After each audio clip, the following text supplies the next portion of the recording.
Ruby Garland storms out of Christine's office, with Max and the rest of the team trailing close behind. The cafetorium is packed with people watching the show. The staff is on stage, costumed as the characters. Diego is Scrooge, and Holly Partridge as Mrs. Cratchit. And there's Mama Rosemarie as Christmas Past, center stage, singing.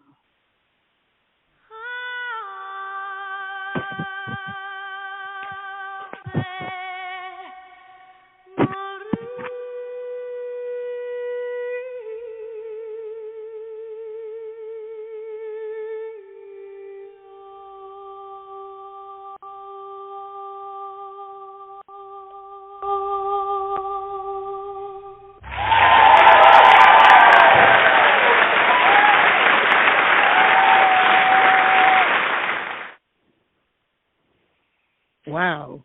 Well, Ruby Garland, followed by our team, bursts on stage, and they're heading towards Mama Rosemarie. You're good, but when I'm done with you, you'll be lucky to ever sing another note. This insanity has to stop. Oh, God, I've made a mess, everyone. Tim, your line is, God bless us, everyone. I didn't make those vegan peanut butter swirl brownies, Mrs. Cratchit.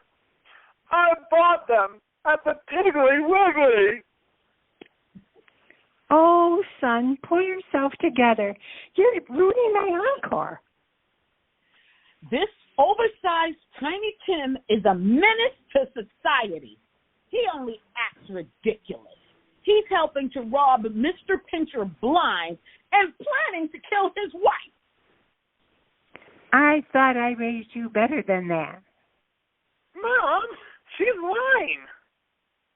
Stop! This scene isn't in the script. You're ruining the show. Oh, why did I ever let you stay after your brownies almost killed Mr. Pincher? For Pete's sake, peanuts had nothing to do with it. Matt, go on. Tell everyone in the audience what really happened.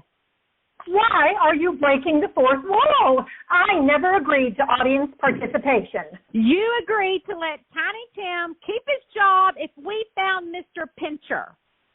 And we did find him with these 2 empty glucagon nasal sprays next to him. Mr. Pincher doesn't have diabetes.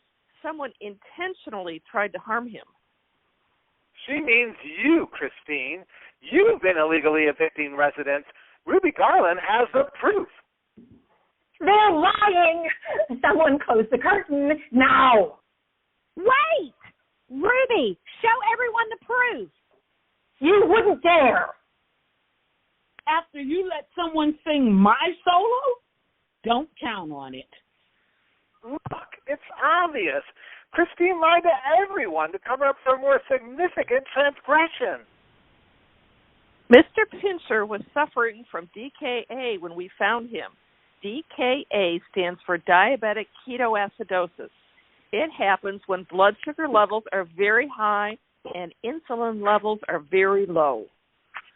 Our bodies need insulin to use the available glucose in the blood. Diabetic ketoacidosis can lead to coma or even death. And someone gave Mr. Pincher multiple doses of glucagon to raise his blood sugars. That's why he passed out. That would make a great front page story for the New York Post. Right, Suzette? Oh, you bet it would. This nursing home drama is so exciting. Tell me, why would someone intentionally want to harm Mr. Pincher? For revenge. Isn't that right, Mrs. Cratchit? I mean, you, Holly. You wanted to punish Mr. Pincher for what happened to your brother, Kyle, didn't you? He is delusional. I wasn't even working this morning. That locket you are wearing was in Mr. Pincher's hand when we found him. The boy's picture inside isn't Mr. Pincher's 10-year-old grandson, Johnny. It's your brother, Kyle. child was living with type 1 diabetes and died 2 years ago on New Year's Eve. His pharmacist couldn't refill his expired insulin prescription. How do you know all of this, Patricia? My friend at Visiting Nurses finally called me back. Holly's friend Crystal lied to give her an alibi. Holly was indeed working here this morning. It's all true. Pincher is the pharmacist who wouldn't refill Kyle's expired prescription. Kyle was just a poor student. He couldn't afford to pay the steep out-of-pocket costs. I wanted Pincher to suffer just like my brother. I wanted him to experience what it was like to have high blood sugars and not be able to treat it. Holly must have stolen these Scrooge cards from Diego and planted them to confuse everyone. Just like she added the extra procedures to his chart to increase his bill. Oh, it was Holly who administered the double dose of glucagon and then hid Mr. Pincher in the closet. He must have grabbed her locket without her noticing it. Sorry about your job, Ruby, but Mr. Pincher needed to suffer.